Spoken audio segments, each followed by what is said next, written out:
Ce film a été réalisé dans la galerie d'essai du PCS, située sur le carreau de Remont, lors d'un exercice des équipes de sauveteurs spécialisées dans la construction de barrages.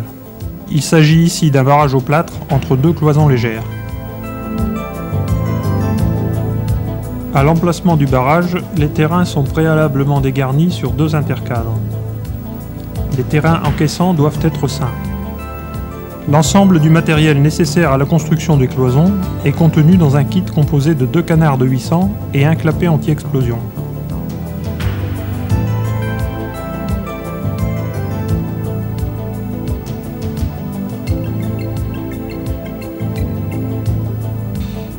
Le canard A contient les tuyauteries, raccords et vannes et 2 rouleaux de grillage.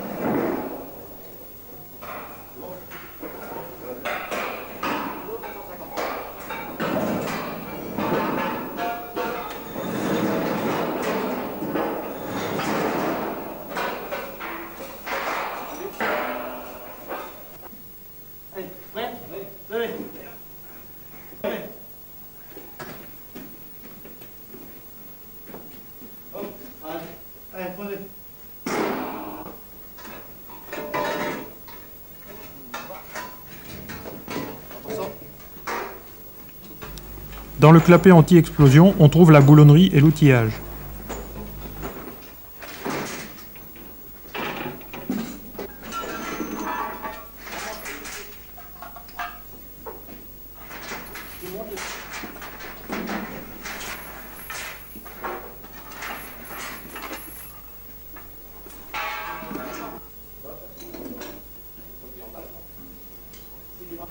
L'un des canards et le clapet anti-explosion sont utilisés comme tunnel d'accès et d'aérage à travers le barrage. Le canard B contient des rouleaux de grillage et de toiles de jute et des étais métalliques qui formeront l'ossature des cloisons.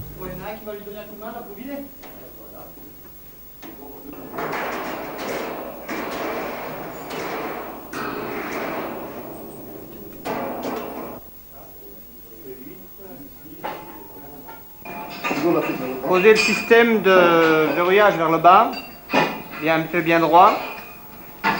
Débloquez, montez-le. Vous le serrez. Vous le serrez, oui, de ce côté-là.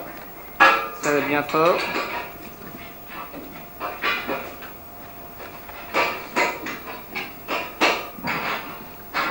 Et vous le verrouillez.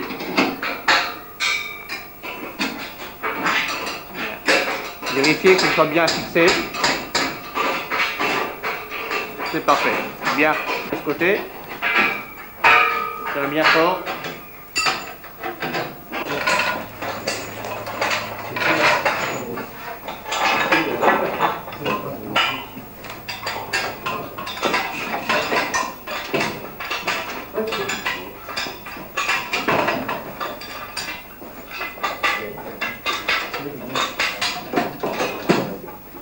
On le ramène avec la barre qui va contre l'été. Ouais. Allez. Voilà. Ok, bon. Droit. Bon, on prend un berceau. On va le mettre en dessous. Vous allez lever assez.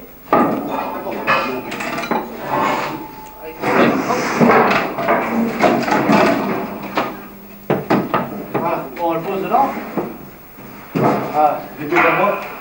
Non, c'est bon. C'est bon? Bon, on va prendre le deuxième été. On va bloquer le berceau de ce côté-là. On le serre. Le canard de 800 repose sur 2 berceaux fixés contre 2 étais. Le clapet anti-explosion est fixé côté feu sur le canard avec un joint à caoutchouc par l'intermédiaire de 16 boulons.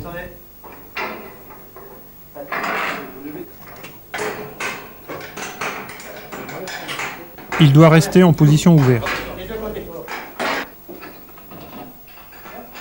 Un étai placé tous les mètres constitue l'ossature de la cloison.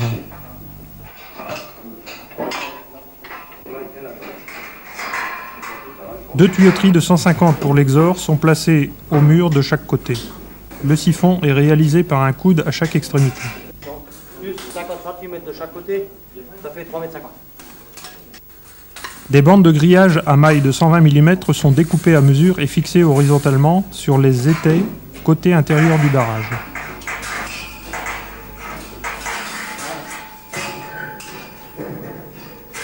La cisaille.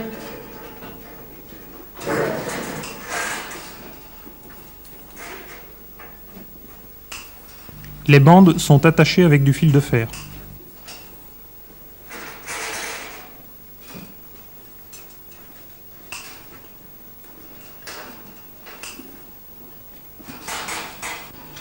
Les découpes à la cisaille sont faites pour contourner les obstacles. La longueur des bandes de grillage est majorée de 50 cm de chaque côté pour assurer un bon recouvrement.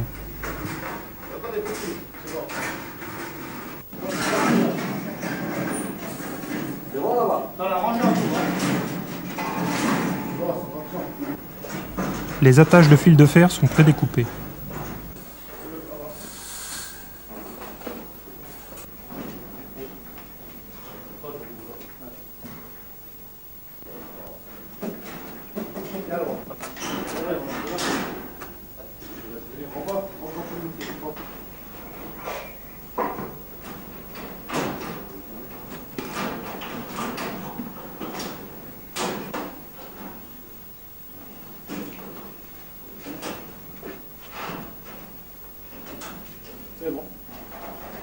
La cloison de grillage est recouverte par des bandes de toile de jute horizontale.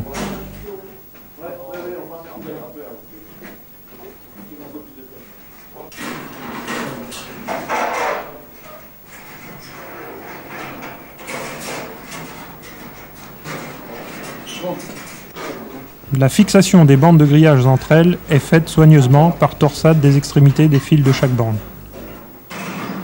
Une fenêtre d'accès de 1 m² est découpée dans la paroi côté sauveteur.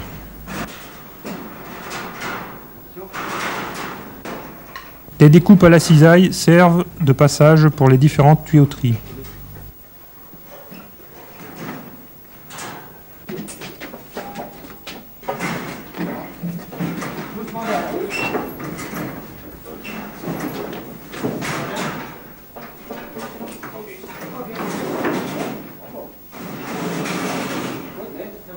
C'est bon, lâchez.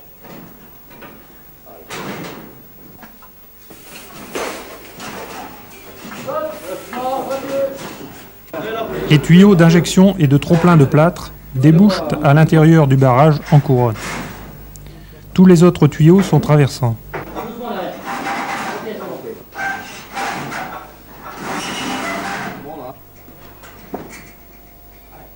À ce stade de la construction, l'ensemble des tuyaux sont installés. Un tuyau de 150 pour l'azote, un tuyau de 50 pour le prélèvement d'atmosphère, un tuyau de 100 pour le système de réouverture du clapet, deux tuyaux de 150 pour l'exor, un tuyau de 50 d'injection de plâtre et un tuyau de 50 de trop-plein de plâtre.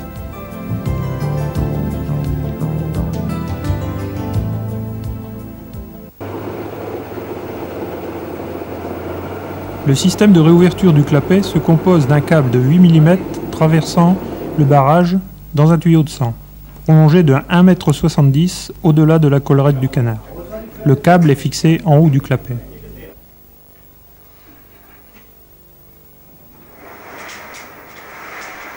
Avant de passer à la phase de projection de plâtre, on teste le système de réouverture. Lorsque la pose du grillage et de la toile de jute est terminée, il faut guniter les parois au plâtre sur leur face interne. On utilise une lance de projection alimentée en plâtre et en air comprimé.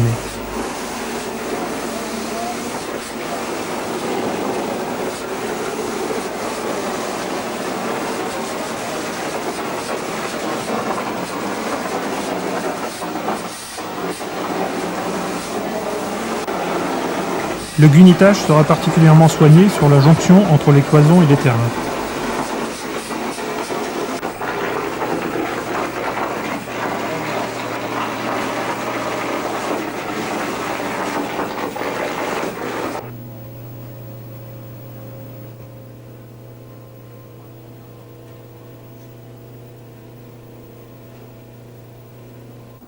On utilise une pompe mono à air comprimé d'un débit théorique de 12 m3/h, qui sert à la fois au gunittage et au remplissage du barrage.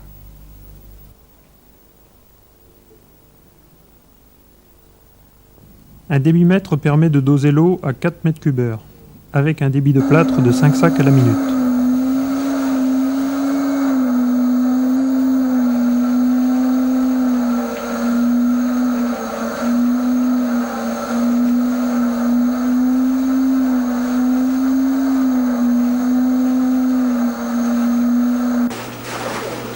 Le plâtre a un retard de prise de 15 minutes. Il est déversé par la fenêtre d'accès jusqu'à 1 mètre de hauteur environ.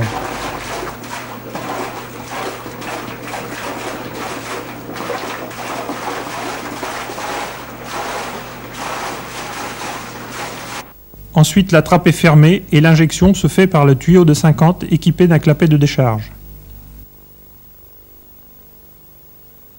La vanne de décharge, avant de commencer à pomper le plâtre à l'intérieur du barrage, la vanne de 50 est fermée, l'eau sort par le trop-plein. Dès que le plâtre arrive, on ouvre la vanne, va dans le barrage et on ferme.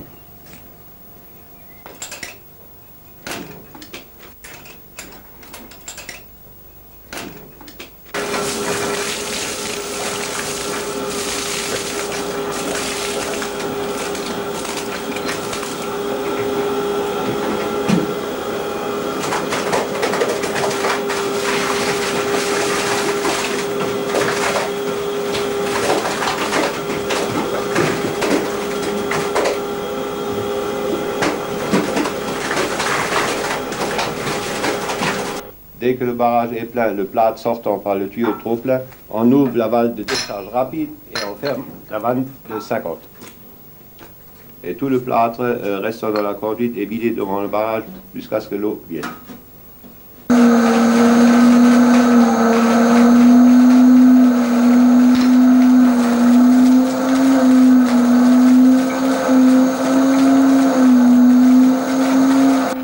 Lorsque le barrage est plein, il reste à fermer le clapet anti-explosion. Cette opération ne sera faite strictement que sur ordre du PC d'intervention. Un flasque boulonné avec joint caoutchouc garantit l'étanchéité au gaz.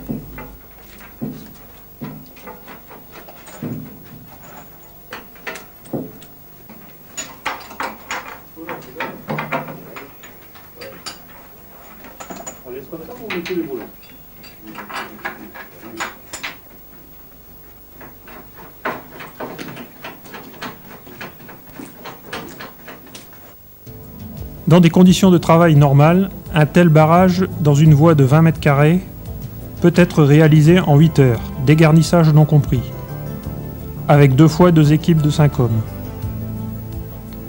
Il faut 2 à 3 heures pour la construction des parois, 5 heures pour le pompage du plâtre.